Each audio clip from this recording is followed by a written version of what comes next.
This is David Griffith, editor of Police Magazine. As we approach the 20th anniversary of 9/11, Police is conducting a series of special podcasts with law enforcement officers who experienced that horrible day in person.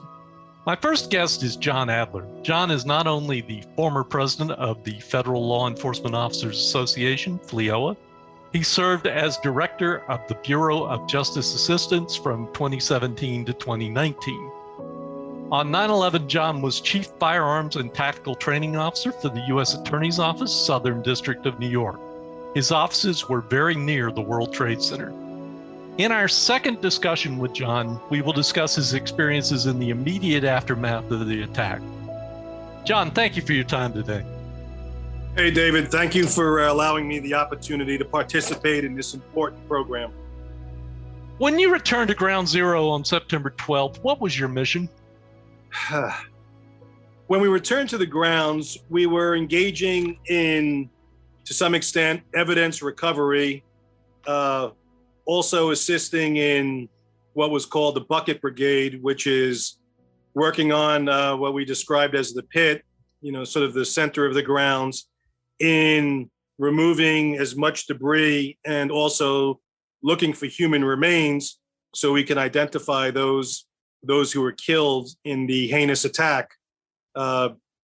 We also continued to secure the area.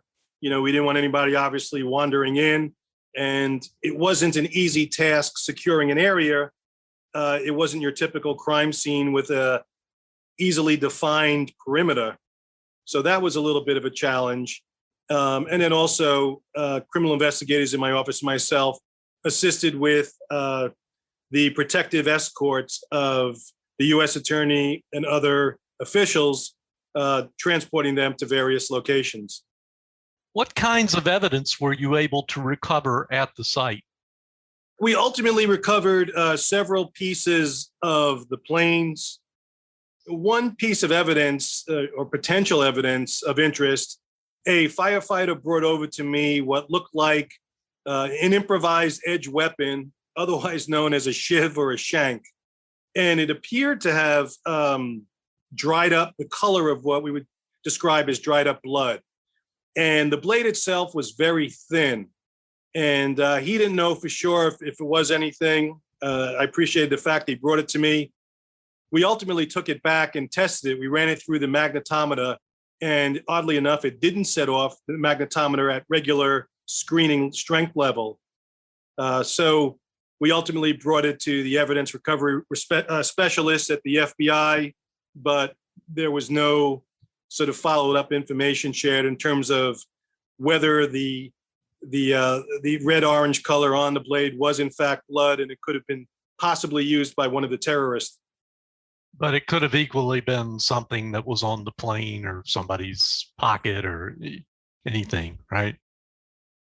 Yes and no. The thing that kind of set off our police barometer, if you will, was it looked, as I said, it looked like a shank.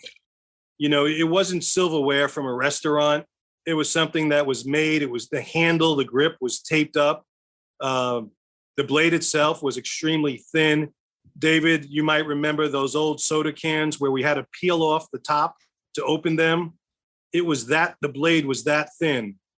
So there was just something that it did not equate to a Boy Scout knife or a Swiss Army knife or something that a person would normally carry or you'd find in a restaurant.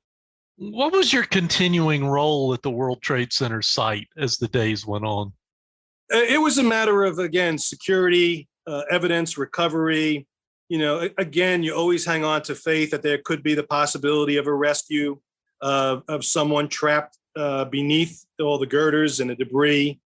Also, I attempted to film the crime scene the day after. And, the reason in part was, at least from the prosecutor perspective, we wanted to capture the totality of the damage on video, just anticipating down the road there might be a hearing which it would become relevant to assess the level of damage by way of comprehensive video, certainly showing victim impact and the destruction of property. And I got to tell you, David, I was using an old VHS recorder, and it was very difficult I had previously mentioned it's not as though you had a clear path to walk around in terms of defining a crime scene. And walking from any one point to another involved climbing over things. Blocks were just, you were unable to walk down any particular block. So I may had a detour around obstacles. So in any event, I think my video looks somewhat like the old movie, The Blair Witch, where everything was sort of shaking. It wasn't what I would call my best work or quality product, but there was a need again to capture the damage. And in retrospect, I think it was probably best accomplished from aerial video, in addition to the walkthrough, which I tried to accomplish. Well, the crime scene was massive, right? And we're talking several blocks, more than several blocks. Yeah, there's several blocks. And just think about it, David. 2 buildings 100 floors tall come down. The World Trade came down. 5 and 6 were blown out. And other surrounding buildings were blown out. The amount of, I hate to use debris because it just doesn't sound hazardous enough to call it debris, but just the girders, the remains of the foundation of the buildings, just landing in the surrounding streets. So there was no pathway to walk through or travel through. And you just had to negotiate your way and try and establish fixed points so you have some sense of, the beginning and how you move around this tremendous crime scene. It was, very difficult to define in a traditional sense. How long did you keep returning down there? We went back and forth down to the grounds for, at least 2 months. And, David, what started off as a frantic effort to save lives, to secure the area, to secure evidence, ultimately sort of graduated into going down to the grounds and just praying there for the loss of our friends and our partners and teammates. And so we're somehow compelled to continue going down there to try and find additional remains so we could at least help to bring some form. I know the word closure is used. It's not closure, but resolution in terms of what happened to missing loved ones. And we just remained determined to engage in that challenging task, but to at least assist and help the poor families who were suffering and not knowing what happened to their loved ones who were still missing. The amount of time you spent at the scene, the amount of toxins you were exposed to on the day of the attack. Have you personally experienced any health issues from your exposure? David, I get asked that question often, and I try my best to be fair and separate anything I might experience health-wise that was either pre-existing or something that is my responsibility. But the one thing, and I say that because I'm very sensitive to people suggesting that we were looking for a handout, which we're not. But the one thing that resonated with me, and especially as a tactical instructor, I had 2 different nosebleeds subsequent to 9/11, and without getting punched or kicked in the face. And I'm not a nosebleeder by nature.